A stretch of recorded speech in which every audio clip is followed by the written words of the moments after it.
Up against the shores of the Pacific Ocean, you're looking at the scenic campus of Pepperdine University.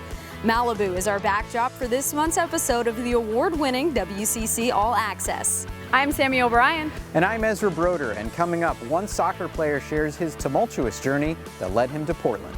Plus, the leader of one of the best teams in the country gives us an all-access look inside of a volleyball practice.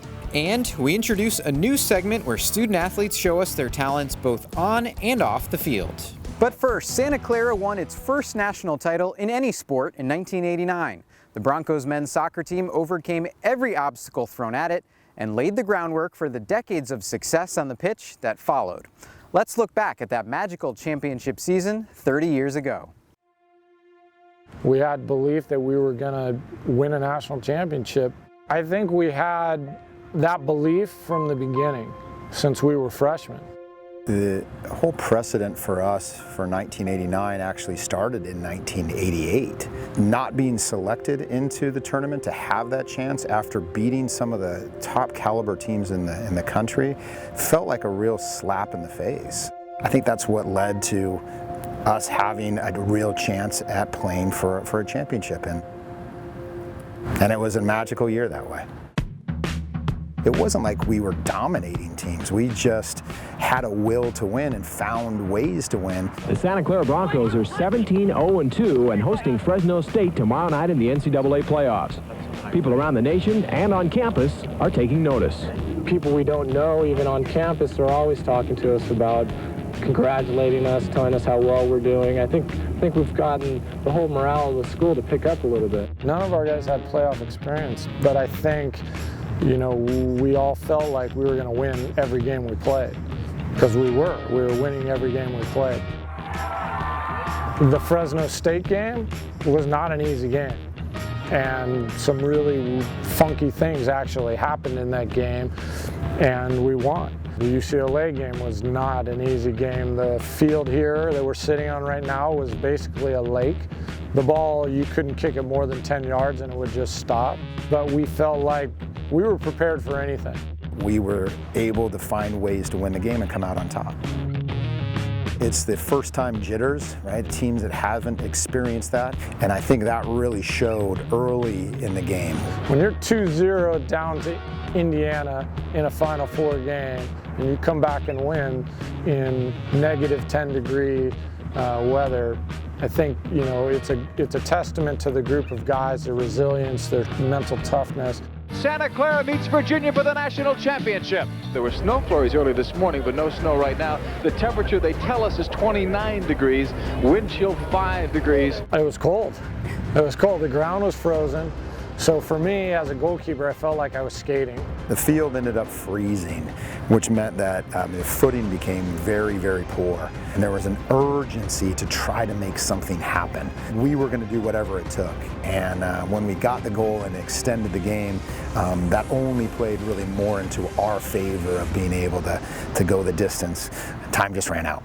When it finished and the way it finished, it was like just release after, you know, culmination of, really for me, 4 years of that focus. And when it was over, it was definitely a release. It's kind of, yes, you're happy because of what you achieved, but it was a tie. So it was kind of an interesting feeling for sure.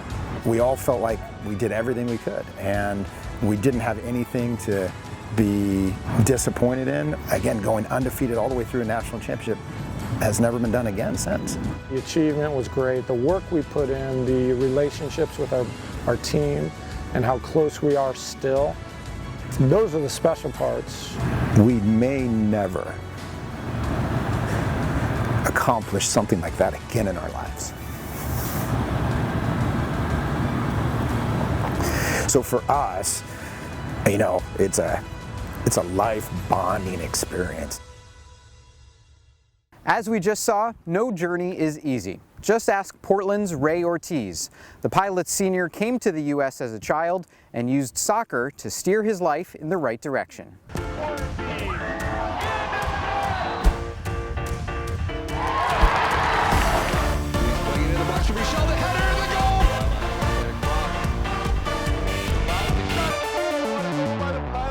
Hi, my name is Rey Ortiz. I am class of 2019 at the University of Portland.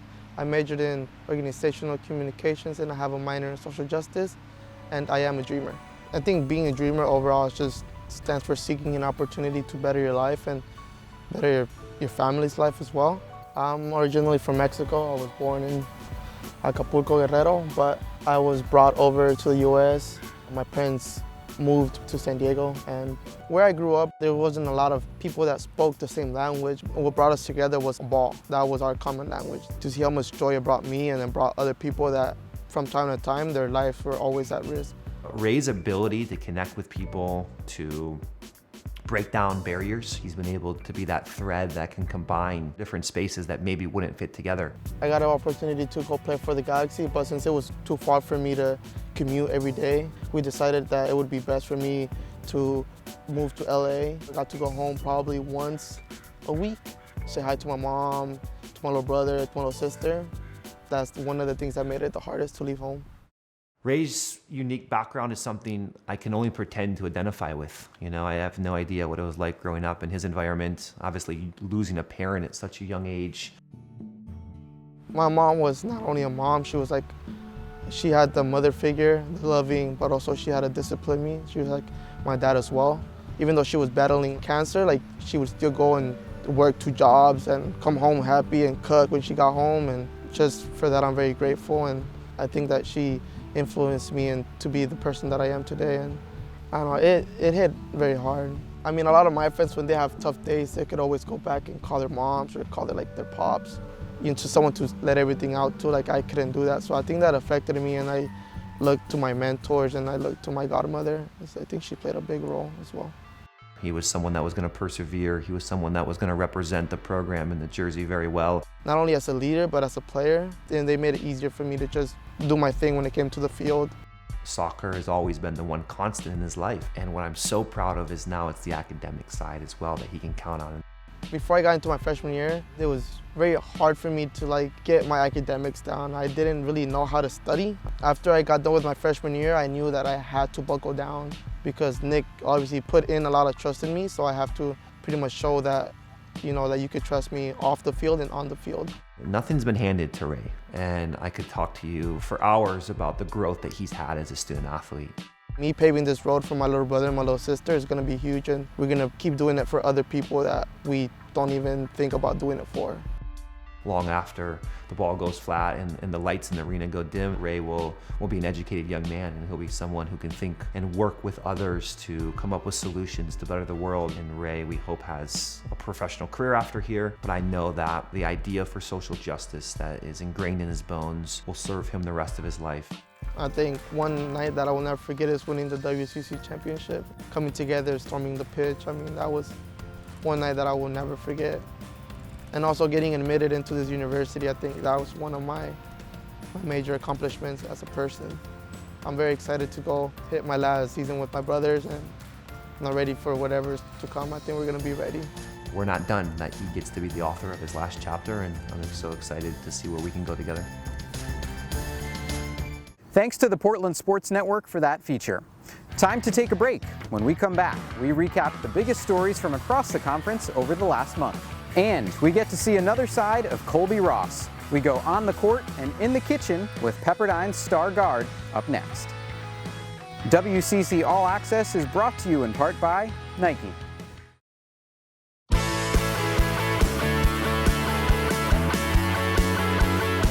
We're back on WCC All-Access from the campus of Pepperdine. I'm Sammy O'Brien. Well, now it's time to go down the coast and see what's making headlines around the conference. The WCC is continuing its relationship with ESPN and adding CBS into the mix.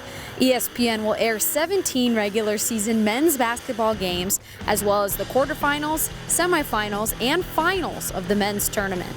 ESPN will also air the women's tournament final and select games in Olympic sports. CBS Sports Network will air a minimum of 9 men's basketball games per year.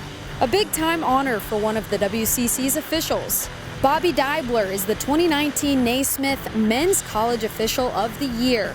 Deibler is the WCC's coordinator of men's basketball officials and head of the Western Officiating Consortium. Congrats, Bobby. And a change in leadership in San Diego. Stasha Carley is the new head coach of the Toreros rowing team. She's been an assistant with USD for the last 2 seasons.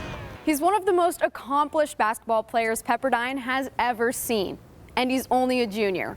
Colbey Ross is turning heads all over the country for his hoop skills, but on this edition of On and Off the Field, he shows us a different skill set. Our field today is actually this court here in beautiful Malibu. I mean, Colbey, that's not such a bad view. Best view in the world. Last year, Colbey led the conference in assists. You were actually 6th in the nation as well. I was wondering while we're out here if you could show me how to pass. I'm excited to assist you. All right. We'll go chest pass first. So usually, you know, you want to step and pass like that, and you kind of want to like spin it. Here's the lob. Victor Obioha with a slam dunk. Sophomore year. Lead the conference in assists, 3rd in made free throws in the nation, and then you're 4th in the conference in scoring. On top of that, a first-year head coach here at Pepperdine, Lorenzo Romar. What are you most proud of? The change of myself, maturing, and always staying true to who I am. Chauncey Billups, you know, I'm from Colorado. He's always been like a main influence for me. I used to always do his free throw where here, and then 1, 2, 3. You know, coach, he told me, you know, always stay focused on the rim the whole time. And so I kept the same type of routine. You know, I'll just do 5 straight dribbles now. Take a breath, drop. Good thing you made that. Good thing I made it. Step back. Don't do him like that. Don't do him like that. I'm not even looking at the court because I can't.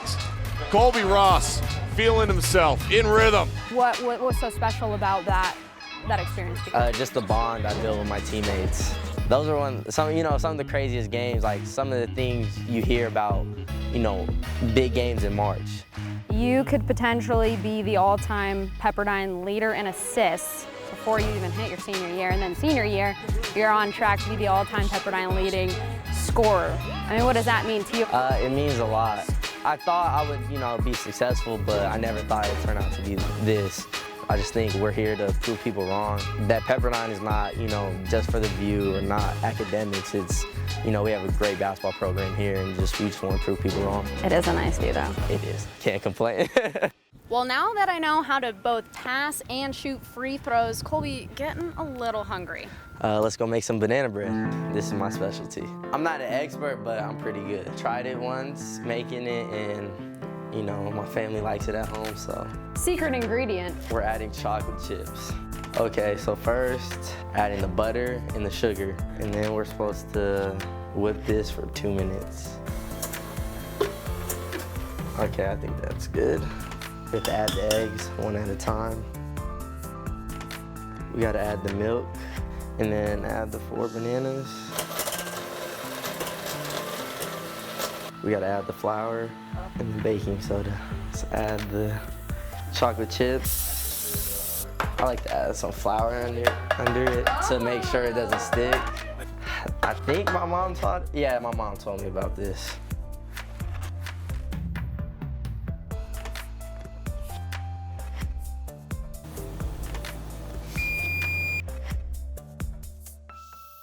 All right. Yeah, let's do it. Break mine. All right. You know. Good work. Appreciate it. Thank you. Thank you for the help too. First in the nation and making banana bread. What can I say? When we come back, what's been trending on social media? Some of the best tweets and posts are coming your way.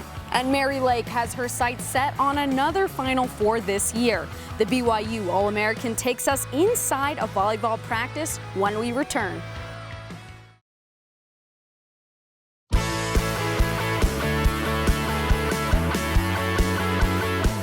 Here are some of the best moments on social media. So this happened. President Barack Obama snapped a photo with the USF women's golf team during his visit in the Bay Area. Now that is Instagram worthy. Maybe the one person more popular than Obama this summer was Megan Rapinoe. The former pilot was named the best FIFA women's player in 2019. Quite the honor for the World Cup MVP. And that loud crashing noise you hear is a WNBA record being broken by Courtney Vandersloot. The former Gonzaga star dished out 300 assists this past season, setting a new league record. Way to go! We're inside Firestone Fieldhouse on the campus of Pepperdine for WCC All-Access. I'm Ezra Broder. Mary Lake is one of the most decorated volleyball players in BYU history. The senior led the Cougars to a Final Four last season and has them on track for a repeat performance. Let's go inside a BYU practice as Mary Lake is mic'd up. Woo! Let's go! Let's go, middle! Just one of you. Just me and my girls. Let's go, Whit. All right, let's go. Yes, Key! Good set. Great job, setters. Good job, guys. Great job. Thanks for the words. Oh, they were. Those slides work really good. Na, na, na, na, na, na. Let's just be super assertive and let's bring good energy. I know we're kind of tired and it's like Monday and we're coming off the weekend. We can bring good energy. Yeah, let's go. Let's go. Kiss up. Kiss up. Right here, right here. Tap. Help. Mine.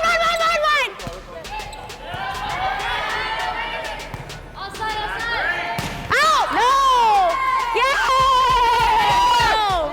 Hey, right here. Let's go. Go. Cover. Out. Yes. Good job. Good job. Thanks. Tay. Mine. Taylin. Yes. Cover. Hit it. Yes. Hey, good job. Hey, I like that move more. Right here. Hey, we're gonna be super stopped on defense, okay? Yes. Let's dig some balls. Yeah. Make sure we're covering, guys. Right here. Sets back, 3 up. Yes. Cover. Yes! Good. Woo! I love you, buddy. Me too. Love you. One more block to go. Coming up, soccer players using their hands, volleyball players using their feet. Some of the best highlights from the last month. And when she's not running, she's probably at a thrift store. One of the fastest athletes in the conference takes us through San Francisco, up next.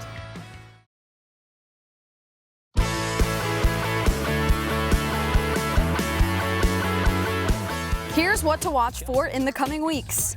2 of the best women's soccer teams in the country square off on the national stage. Santa Clara hosts Pepperdine on Wednesday, October 23rd. The very next day, the Waves host San Diego in a nationally televised women's volleyball match. You can watch both on ESPNU and Watch ESPN. This year's WCC Cross Country Championships head to LA. Woodley Lakes Golf Course is the site as both the BYU men and women try and defend their titles. You can watch it live on Friday, November 1st on the WCC network. Speaking of cross country, the USF women are known for their strong program, and the city of San Francisco is known for its unique style. Perhaps no one embodies that better than Don's grad transfer Elissa Mann as she takes me both on and off the field.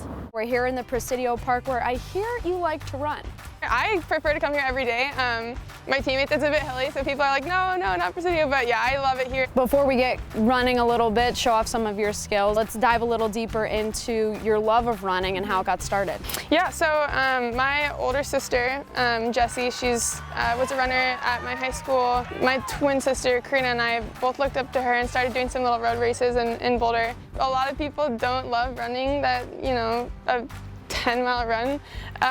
But yeah, the shorter stuff, I think I have a good mix of endurance and speed, which is why the 800 is kind of the sweet spot in between there, but it's more of like a rip the Band-Aid off kind of pain versus like the slow, longer distance stuff. What you will be running presumably this year, that's 6K. Yeah. And you ran it in just over 20 minutes. Yeah. I can't run that well, but I'll run with you for the sake of for today. You can do you can be nice and talk for the race and whatever, but the power stance is the track stance. So now we're doing the nice thing. Now we're doing the nice and then you're just gonna crush me. Set. She's better at starting. This wasn't even close. I false started. I really feel like I false started though. That's okay. Well, now that my butt's officially been kicked in a race on the field with Elissa, let's see what she's got for us off the field in San Francisco. From on the field to off the field, now we're at Wasteland at Haight-Ashbury in San Francisco. Elissa, I heard one of your favorite things to do off the field is to go thrift shopping. Why? Yeah, I love thrifting. I love expressing myself through my clothing, and I feel like at a thrift store you get kind of the freedom to do whatever you want versus a department store shopping. You're gonna get a lot of the same things that other people are wearing, and I really like the creativity here. So yeah, I love thrifting. I'm not the best at it, so I'm hoping you can guide me around, show me. I hope so. Show me the ropes. We'll check it out. So too, yeah. All right, let's go. So like this is a good t-shirt section. These are all like a little bit more expensive, but they have like a lot of cool vintage t-shirts here. When did you kind of start shopping in thrift stores? Probably like middle of my undergrad. I kind of started expressing myself through my fashion and like what I wear a lot more. The thrift stores here are just like a lot more, there's a lot more going on. Like they're big and like, I don't know, it's really exciting. The thrift stores here make me smile a lot more. Cause like the people here I feel like are a lot crazier than they are in Boulder. So that means like the clothes are crazier, you know? Like if I saw someone in Boulder like wearing this out, I'd be like, I wanna be your friend. Let's try and find one thing in here that if you had as much money in the world, you could buy it. Okay, let's. Her face lights up. I really like, let's see, these are really cool. I don't love them. They're a huge statement. It'd be nice to have a pair of Gucci heels, but these are really cool. I really like these. It would be nice to have a pair of Gucci heels, wouldn't it? It would be really nice to have a pair of Gucci heels. Yeah, in this short amount of time we've been here, those have caught my eyes. That would be the purchase? Yeah, I think so. In my current state of what I need, what I'd like to have, that would be it. So, Gucci heels. Some Gucci heels. There you go. I think that's it. There you have it. Well, that'll do it for Malibu. Thank you for watching WCC All Access. We leave you with some of the best plays from the last month of action around the West Coast Conference. See you next time. Quick set. Baca. Ashley blocked. And Knudsen kicked it over the net and into the back row. Unbelievable. Goes to Dunn. Dunn cuts it back. Left-footed shot. Davis with the save. And then another shot. And Christensen on the inline. Still in bounds and finally cleared. Back-to-back saves. Ortiz has an opportunity here. Strikes and passes the goalie. And that one's going to be in. Far side of the goal. And it's now 2-0.